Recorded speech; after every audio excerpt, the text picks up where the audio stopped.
Robot Talk is the podcast that sits down with robot enthusiasts from around the world and asks them the questions you always wanted answered, like, can robots help us adapt to climate change? And how does that thing work?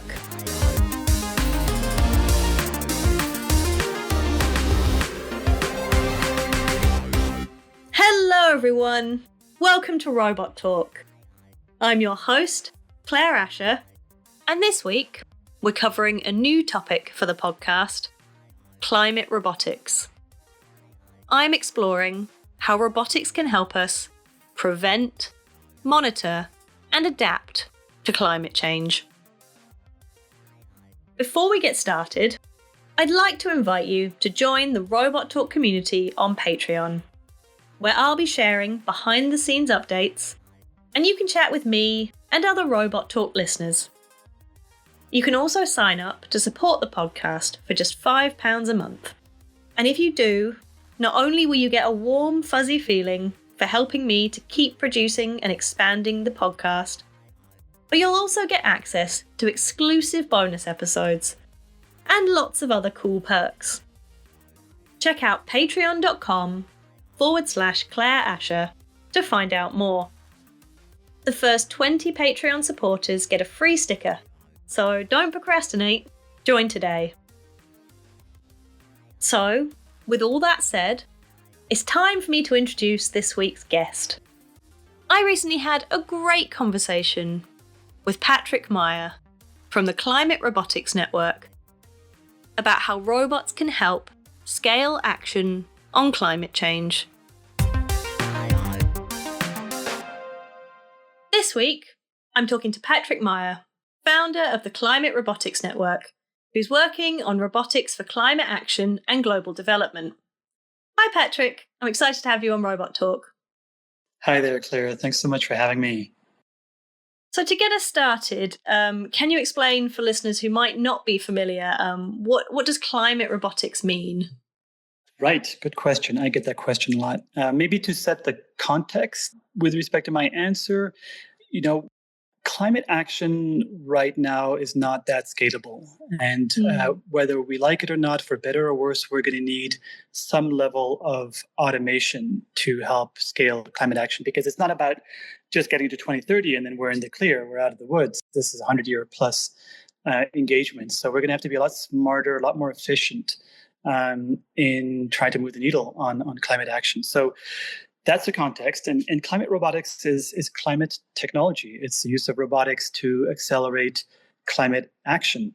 And maybe more even specifically, to try and make it less abstract, climate robotics is about using aerial robotics, ground robotics, aquatic robotics, robotic arms to help accelerate specifically climate adaptation and climate mitigation. Yeah, I mean, the immediate thing that springs to my mind that I've seen through the podcast is the use of robots for renewable energy, mainly wind turbine kind of maintenance and stuff like that. And also like drone-based tree planting initiatives. Right. Are there other examples you can share? Am I on the right kind of lines? Absolutely. And there's lots more to talk about on this. Yes, so I often give an example of WALL-E. WALL-E is a great example of using robotics for waste management, right? To help scale recycling, reuse, and so on. And the good news is that WALL-E is not just in the movies. We're seeing some maybe early versions of WALL-E come out through a number of different startups that are really helping to automate, accelerate the waste sorting and so on. So that's really neat.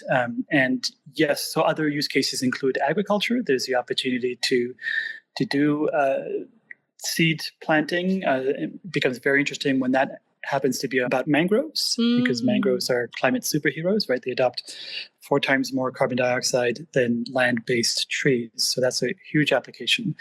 Another example, speaking with a Nigerian roboticist and entrepreneur, he's building a wheeled ground robot to distribute fertilizer. And one of the reasons that he is working hard on that is because increasingly during the hotter periods, it's becoming impossible to stay and work on the farm in these agricultural fields between like 12 and 5 p.m. It's just obviously health-wise impossible. Yeah. So he's looking to find a way to kind of deal with the labor shortage during that period of time.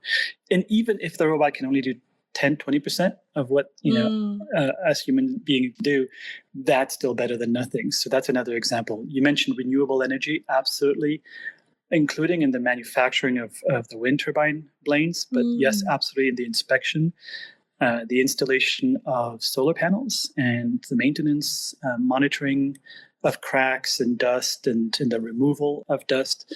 But yeah, and then there's more, using aerial robotics, very ultra lightweight gliders to collect weather and climate data and the stratosphere, so from up to 20, 30 kilometers. Water management, biodiversity, construction as well, and then there's disaster risk reduction, carbon removal, and more, really. You're bringing together really diverse fields of robotics under this one umbrella, which is quite interesting, actually, I think. Yeah, it's a challenge because not only is it very broad, you're talking about all these different types of form factors of robotics. And of course, there's now so much talk on the humanoid robotics side. The climate itself is a very broad field, right? Yeah. Where you're talking about agriculture on the one hand and construction on the other, and then using underwater robotics to collect vital ocean data that's important for climate monitoring and so on. So it's a big tent. Yeah. At the same time, what I've seen is that there is a bit of a gap, to say the least, in terms of discussions happening between climate experts, climate scientists, folks who are on the front lines of the climate crisis, and robotics experts, robotics startups, labs, companies, investors, and so on. That conversation doesn't happen naturally or automatically. So one of the goals of the Climate Robotics Network is to enable rich, massively multidisciplinary knowledge exchange and collaboration, because it's really important that all these different key stakeholders start understanding each other's language a bit and discover what the opportunities and the challenges are.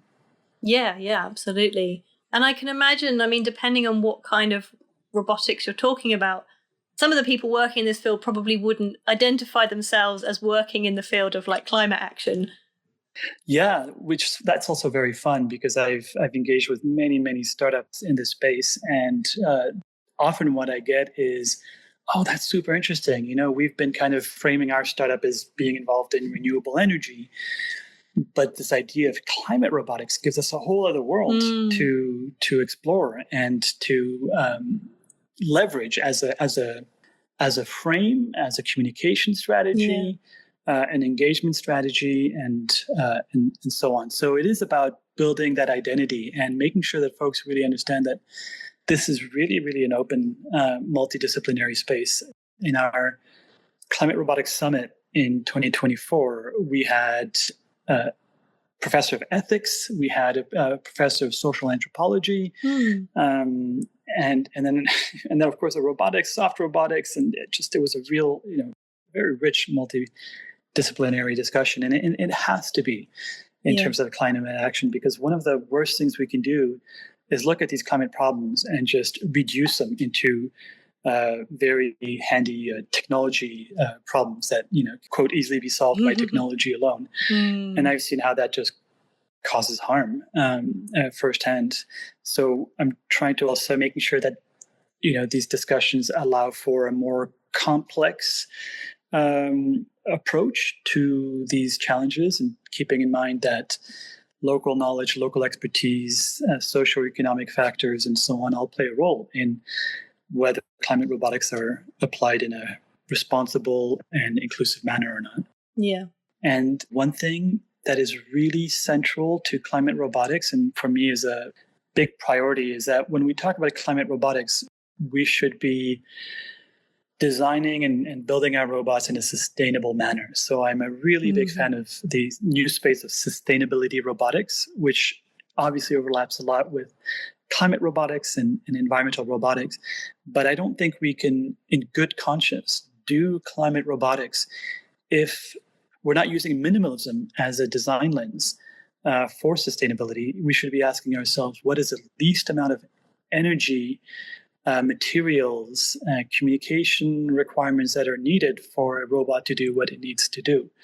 And then, the physical AI, working with experts in material sciences, biology, chemistry, to also bio-inspired robotics, because we know that Mother Nature has had billions of years to optimize locomotion and energy. So I think that's really, really important. This is not about, if we want to be part of the solution rather than part of the problem, just because we're working in climate does not give us a free ride in terms of our own carbon footprint and environmental impact. So they really go hand in hand for me. So climate robotics, the application of robotics for climate action, but also using robotics in a climate-friendly, conscious way in terms of how we build and deploy these solutions. Yeah.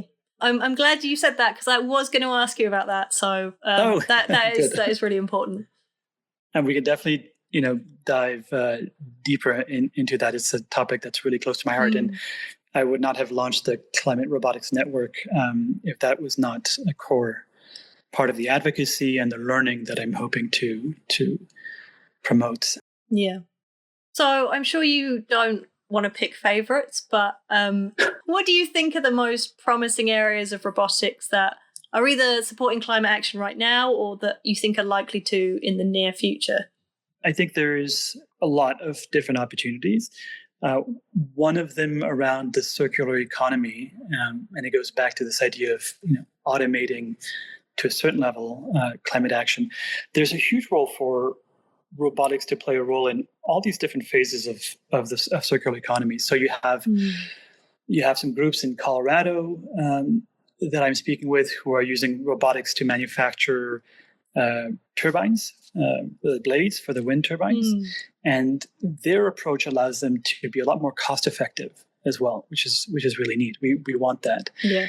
Then you're going to need to install these kinds of climate technologies. So with like solar panels, for example, and maybe sticking with that example, you're going to need to install these solar panels. And so some great startups out there building ground robotic solutions to help physically install solar panels in solar farms. And that, if you start looking at these statistics around injuries and so on, it's not 0% human injuries. It is labor intensive.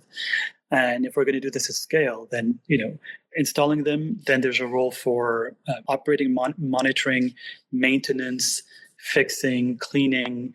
And then, these solar panels in 20, 25 years, they're going to have to be dismantled and ideally recycled, preferably reused as many of the parts as possible. And there, again, in fact, what's really neat is that the ground robot that you're using to install the panels in the first place, the same kind of ground robot can be used then to uninstall, dismantle, and then you have uses of robotic arms and so on to actually take the different pieces and then sort, and off you go with the reuse and recycling. So I think that's an interesting, powerful use case.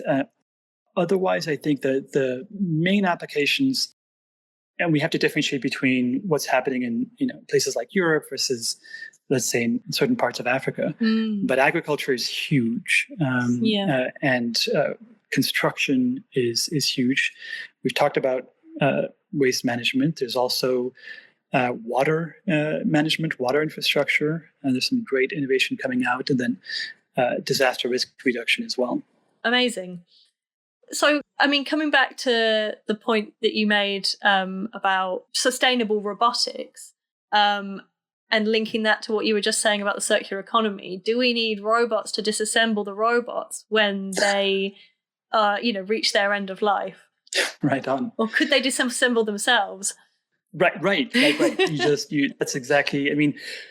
So on the one hand, there is an opportunity for businesses to come out in terms of maintenance, fixing, disassembly, and then automating that whole space. But yes, I think if we could get to a point where these robots can repair themselves and do so by just using the materials within their immediate environment, including energy, options within their environment, in such a way that they can be more energy independent and autonomous.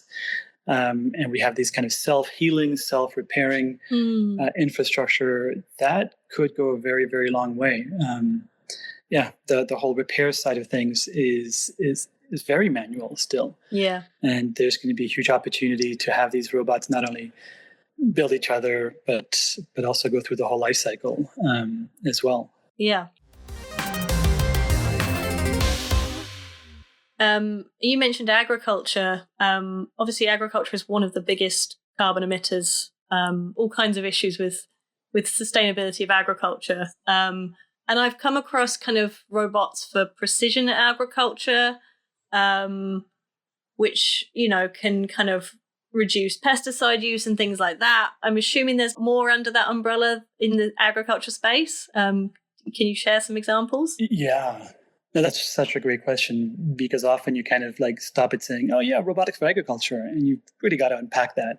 What are the use cases? What are the most compelling applications for robotics within this giant space of agriculture? I mean, from a very simple example, which is in line with my interest in kind of minimalism and just simpler approaches, having a ground robot that just follows pickers who are picking apples, grapes, vegetables, because it's otherwise very physically demanding. You'd have, and this is actually a startup called gather.ag. And what you do is, folks working on these farms are using wheelbarrows, right? And then they're piling just 20, 40, 50 kilos, pounds worth of crop on these wheelbarrows, and then having to push that wheelbarrow all the way to the end of a row. And instead, this robot that Gather is building allows you to put part of the wheelbarrow on the robot, and then the robot will automatically follow you.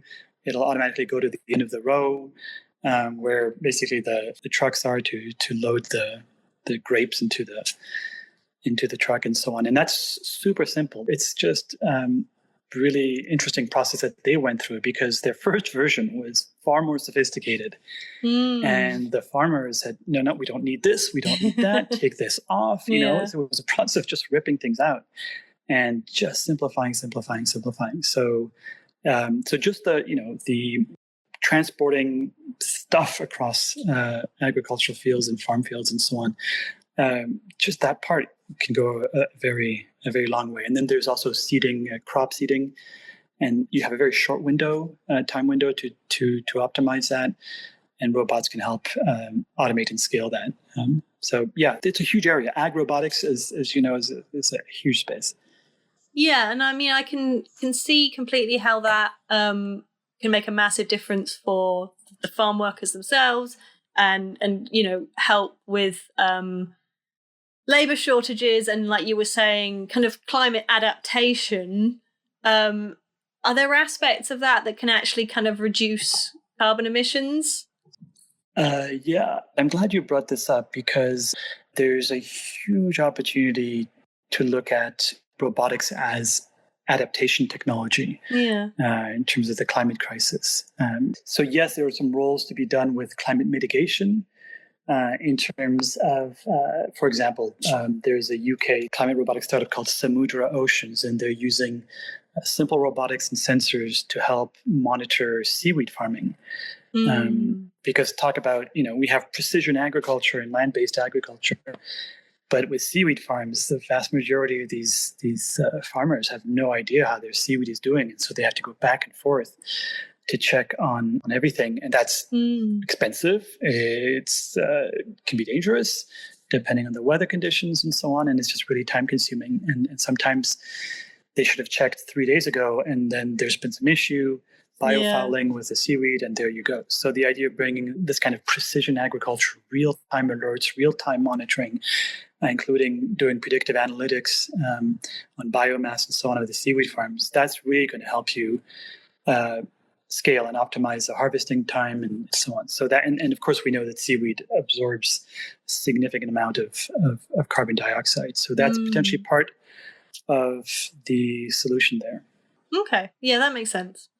So at the beginning of our conversation, you briefly mentioned mangroves. which for listeners who aren't familiar are tropical coastal forests that are adapted to being submerged in saltwater.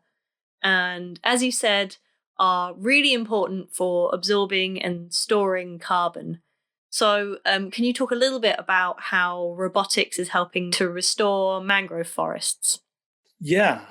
Basically, for the past 50 years, we've managed in our intelligence as a species to eliminate about half of the world's mangroves. And they're important not only for carbon capture, but also they're really important for flood mitigation and reversing soil erosion and so on.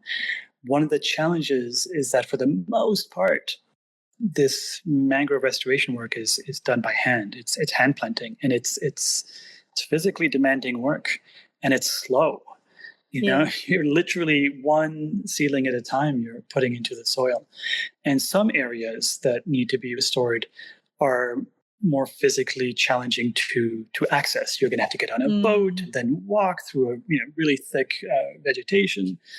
And so groups like Inverto Earth have developed a release mechanism that's optimized for drones that releases mangrove seeds. And of course, it's all automated takeoff, flight, landing, and then the rate of dropping these mangroves. And one of the things I really love about that use case is that in some respects, it's quite similar to what Mother Nature does, right? So when these mangrove trees grow, the seeds grow bigger and heavier, and at some point they're too heavy for the branch to continue supporting them. The branch snaps, and the seed then finds its way in the hopefully soft, wet soil, and then grows into a big, strong mangrove tree. And so the idea of aerial, release by drone, I think there's an interesting poetic similarity there. And then, of course, with the drones, what they're also doing in Malaysia, this is, Inverto Earth still, is monitoring these mangrove sites and starting to look at the possibility of creating like biodiversity credits as well. Okay. So it's both sensing and physical interaction with the environment. And right now, as we know, for the most part, robotics is very well adept at doing data collection and sensing the environment, including in extreme environments, which is sometimes where we have to go, glaciers, underwater, below glaciers. And I think as we're seeing these developments with robotics over the years and with physical AI and Gen AI, my hope is that we're going to see robotics not just as a data collection tool, but as an opportunity to act on the environment. So not just do the sensing of everything that's wrong and then report back to the humans who may or may not do anything about it. But who could, since they're already there, these robots in these contexts, in these environments, could start actually physically interacting with these environments, right? Just like WALL-E. I mean, imagine if WALL-E was just an intelligent, like, wall, like literally, like, right? Just a disembodied AI. WALL-E would not be able to like sort through waste and stock waste and compress waste, right? Not only because it can sense its environment, it can do something about the problems. And I think that's where we're going to see the power of robotics really come to itself in a really important way. Yeah, definitely. So you're currently leading the UK Foreign, Commonwealth and Development Office's project on robotics for global development. So can you talk a bit about how robotics can be used to support sustainable development in low and middle income countries? Yeah, certainly. And it's such an exciting project to be a part of. It's one thing to look at these robotic solutions coming out of Europe and the US and Australia. For the most part, they are very expensive, relatively speaking. And then you have the challenge of being able to maintain and repair those robots on site.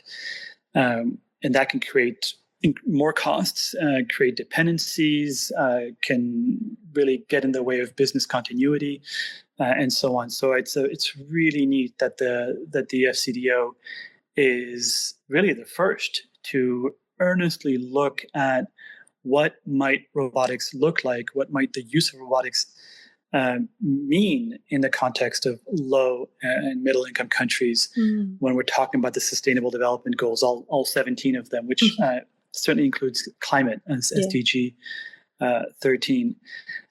So that's super interesting. The use cases are similar. Agriculture is based on the research and this project and the consultations we're doing with roboticists across Africa, Asia, Latin America. Ag is right up there. It's basically number one. And climate adaptation is a close second in terms of the use cases that are of great interest. And then 3 and 4, is waste management and disaster risk reduction in terms of applications. But I think one thing to note is these robotic solutions in low and middle income countries will, I think, look different. We're going to see more of a frugal innovation approach. So not all the bells and whistles that you might get with some other robots from other parts of the world. But at the end of the day, you don't need your robot to look like a Ferrari, right? It just needs to just needs to work, right? So there's very, very practical solutions in the robotic space coming out of places like Nepal, Nigeria, Mexico, and so on. So it's going to be very interesting to see the innovation coming out of these countries. And as one colleague that I spoke with recently from a low and middle income country told me, Patrick, you send me a robot from Switzerland, which is where I'm based, and it will not last more than 2 weeks in my country. It just won't. It'll break down, and then I'm not going to be able to repair it, allowed to repair it, because of all kind of warranty, insurance issues. And then what do I do? And then I loved how he followed up. He said, but if I build a ag robot and it works in my country in the so-called global south, it'll work anywhere. It'll work in the global north as well, where things are a lot more structured in farms than they are, and it'll be a lot more robust. And so I love that that idea of maybe seeing this kind of leapfrogging effect, possibly, especially with Gen AI, physical AI, and these large world models, enabling these entrepreneurs in Africa, Asia, and Latin America to come up with really practical solutions that can be applied globally. And I mean, as your story from before illustrates, often roboticists will want to add a load of kind of snazzy, cool ideas, which actually, when, you take them to the people on the farms, the people doing the work, they're like, oh, we don't need this. That's not necessary. Yeah, and that's such a brilliant example with Gather. And I loved how the CEO, Suma, shared it with me, where they went through multiple rounds. And they thought after the first round of just stripping the robots of a bunch of features and functionalities, they thought they'd gotten the sweet spot. But they went through 2 more rounds of just taking away. Yeah. And, there's so much value in going through that. Obviously, if we can start from that premise of less is more, and then we can also help accelerate the development of appropriate robotics solutions. But with this minimalist approach, you are talking about having fewer spare parts, so fewer things breaking, because it's more simplified and it's more modular. It can be then repaired locally, is more affordable as a result as well. And it's not, by the way, just about having these robots being repaired locally, but it's about modifying these robots to be even better for the local context as well, right? Because these local experts, somebody in Nigeria is going to have a much better understanding of what this robot ultimately needs to do in the context of Southwest Nigeria than I'm going to know. So this idea of the right to repair, the importance of open source is really, really key. Yeah, absolutely. You also co-founded and led WeRobotics, a not-for-profit organization that supports and connects local experts in drone, data, and AI technologies. So can you tell us a bit about this project? Sure. So my motivation on my side for co-founding WeRobotics was I had been working in the humanitarian technology space for a good 10 years. And after the Nepal earthquake in 2015, where we saw the usual nonsense of a bunch of people parachuting into a disaster zone, having never worked in disaster response, not knowing the local language, let alone understanding the local culture, creating a lot more harm than good. They could have done the best good by staying home. And I remember I was asked by the UN to help lead the humanitarian drone response to the earthquake.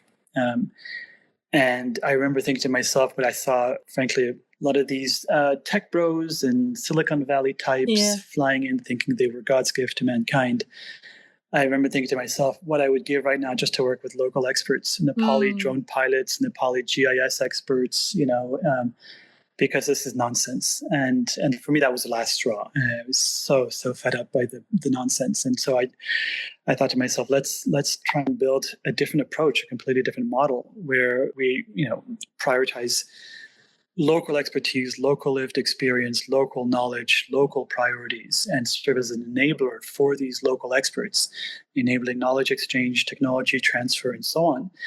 And that was what led to WeRobotics, and we co-created what we call flying labs in some 40 plus countries across Africa, Asia, and Latin America. And we're very much a local first organization responding to local priorities and the local expertise. So we set up an international technology network with all the top leading drone companies and others within the drone industry and the ecosystem that enabled us to accelerate the transfer of both appropriate technologies and the knowledge as well. But then ultimately what was really fascinating was, once you had lab number 5, 6, and 7 join the network, there was more expertise in the Flying Labs network, even during these early days, than there was either at WeRobotics or frankly across the industry.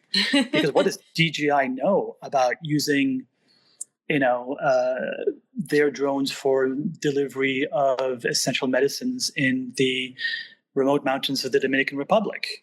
And this was 10 years ago almost, right? So it was really neat, and it's still a network that's thriving and that I'm so proud of as well. And we've shown to these big international organizations like the UN and the Red Cross and the World Bank that believe it or not, there's actually drone expertise in other countries, like Namibia and Fiji and Chile, right? So there was this mindset that, oh no, we have to hire the Swiss drone company, we have to hire the American drone company or the Australian drone company. And we really fought hard to try and change that mindset and that kind of those assumptions.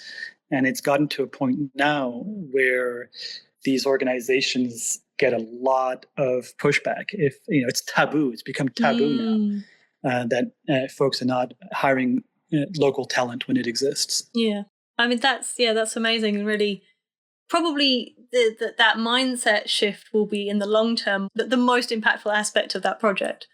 I could not agree with you more, right? That's spot on, Claire, right? Technologies will come and go, right? It's these kinds of the mindset shifts and the enabling kind of models that we bring that will ultimately, I hope, have more impact and more long-lasting impact.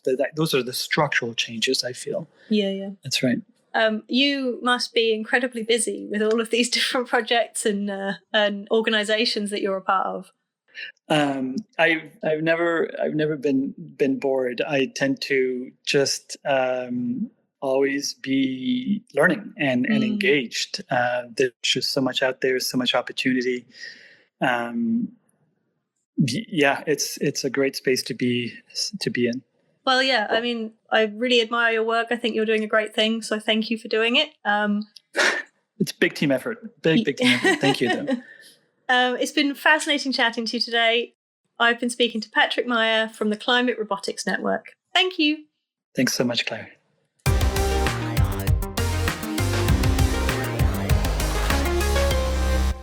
Thanks for listening.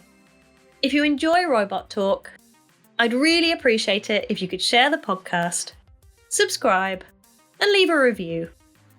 It really helps boost the podcast, so thanks in advance. And if you've got a question you'd like me to ask one of my future guests, you can contact me on social media at Robot Talk Pod, on Patreon at patreon.com/Claire Asher, or at robottalk.org. I regularly announce upcoming guests on all those platforms, and I'd love to include your questions in my next interview.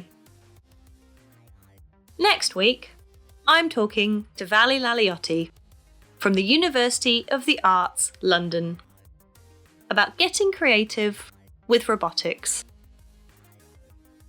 Until then, I've been Claire Asher, and this has been Robot Talk. Robot Talk is brought to you by the Hamlin Centre, Imperial College London.